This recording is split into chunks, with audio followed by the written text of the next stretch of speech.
उन्हाळ्यात थोडंसं साईपासून लोणी काढणं हे काम थोडंसं अवघडच आहे, कारण ऊन जास्त असतं आणि थंड पाण्याचं प्रमाण हे आपल्याला व्यवस्थित समजत नाही आणि म्हणावं तसं छान ओरिजिनल तूप आपल्याला मिळत नाही. पण साध्या सोप्या पद्धतीमध्ये अगदी 10 मिनिटामध्ये छान असा लोण्याचा गोळा कसा बनवायचा आणि त्याच्यापासून तूप कसं बनवायचं याची रेसिपी आज तुमच्यासोबत शेअर करणार आहे.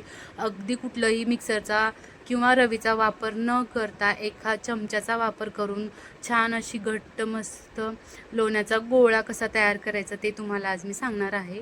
चला तर मग व्हिडिओ शेवटपर्यंत नक्की पहा आणि नवीन असाल तर चॅनलला नक्की सबस्क्राईब करा.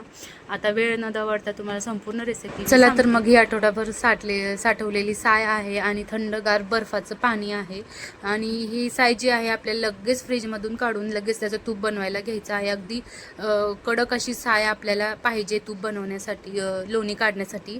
आणि इथं मी आता ही साय जी आहे ती मोठ्या पातेल्यामध्ये काढून घेते. असं मोठं पातेलं घ्या जेणेकरून आपल्याला चमचा फिरवायला सोपं जाईल.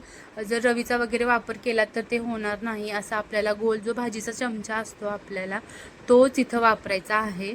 तुम्ही पाहू शकता मी कुठला चमचा घेतलेला आहे तोच घ्यायचा आणि सर्व साय जी आहे ते आपल्याला व्यवस्थित त्या पातेल्यामध्ये काढून घ्यायचं आहे. आणि पाणीही अगदी बर्फ झालेलंच पाहिजे, म्हणजे एकदम थंडगार असं पाणी आपल्याला वापरायचं आहे. पण शक्यतो आता सध्या पाणी वापरायची गरज नाही. आपल्याला जी साय आहे ती अशीच गोल गोल चमच्याच्या साह्याने फिरवून त्याची लोणी आपल्याला काढायची आहे. मी अगदी थोडंसं 1-2 चमचे पाणी याच्यामध्ये टाकलेलं आहे.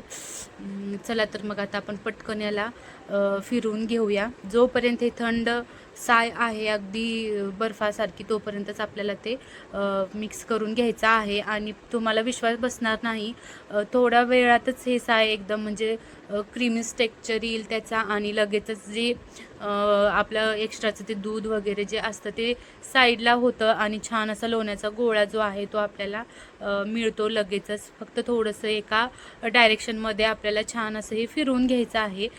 थोडीशी मेहनत करायचं, फक्त 5 मिनिटातच हे तयार होतं. फक्त आपल्याला हे लक्षात घ्यायचं आहे की साय ही आपली थंडगारच असली पाहिजे, मगच आपल्याला ते 5 मिनिटाच्या आत जे लोणी आहे ती आपली भेटते आपल्याला. आता पाहू शकता मी 1च मिनिट छान असं फिरवलं आहे तर किती छान मस्त फ्लफी असं झालेलं आहे. आता काही वेळ लागणार नाही, आता लगेचच हे जे आहे दूध एक्स्ट्राचं दूध हे साईडला होईल आणि लोणी जी आहे ती हळूहळू वरी येईल.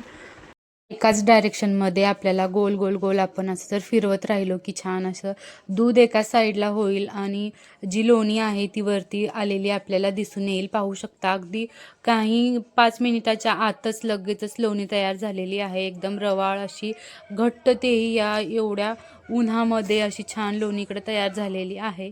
आणि तेही कुठला आपण जास्त मिक्सरचा भांडे वगैरे न वापरता अगदी एक पातेलाने एका चमच्याच्या साह्याने अशी छान घट्टसर आणि दुप्पट लोणी याच्याने निघते. नक्की तुम्ही ट्राय करून पहा. आपण मिक्सरमध्ये जेव्हा लोणी काढायला जातो ती लोणी, त्या लोण्याचं प्रमाण आणि ह्या भांड्याच्या म्हणजे चमच्याच्या साह्याने जे आपण लोणी काढतो त्याचं प्रमाण हे तुम्हाला म्हणजे नक्कीच फरक दिसून येईल. मी जेव्हापासून हे पहिल्यांदा ट्राय केले त्या दिवसापासून मी अशाच पद्धतीनं लोणी काढत आलेली आहे.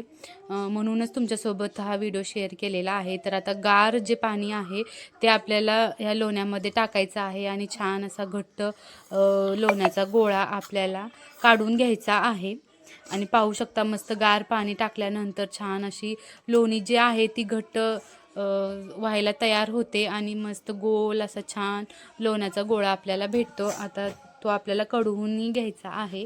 आणि पाहू शकता अगदी उन्हात, एवढं ऊन आहे तरीही न वितळता एकदम छान असा घट्ट लोण्याचा गोळा तयार झालेला आहे. आता स्वच्छ पाण्याने त्याला 1-2 वेळा धुवून घ्यायचं आणि मग आपल्याला त्याचं तूप कढवायचं आहे.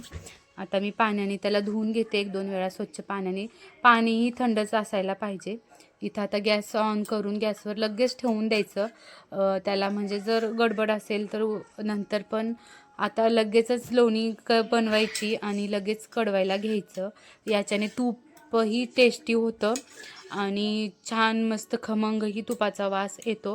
जर लोणी साठवून ठेवून मग तूप जर कढवलं की त्याचा कडवटपणा हा येतो आणि वासही लागतं त्याला फ्रीजमध्ये ठेवल्यानंतर. म्हणून लगेच लोणी काढायची आणि लगेच तूप कढवायला घ्यायचं. पाहू शकता एकदम खमंग असं तूप होतं. इथं छान तूप होत आलेलंच आहे. तर मी आता म्हटलं की तुळशीचे थोडे 7-8 पानं तोडून आणावे आणि मग ते आपल्याला तुपामध्ये हे करायचं आहे, म्हणजे तूप कढलं की नाही पाहण्यासाठी पण. आणि तुळशीचं जे आयुर्वेदिक हे आहे तत्व जे ते आपल्याला तुपातून मिळतील त्यामुळे टाकायचं आहे. आणि थोडंसं इथं मी दालचिनी आहे, लवंग आहे ते घेतलेलं आहे.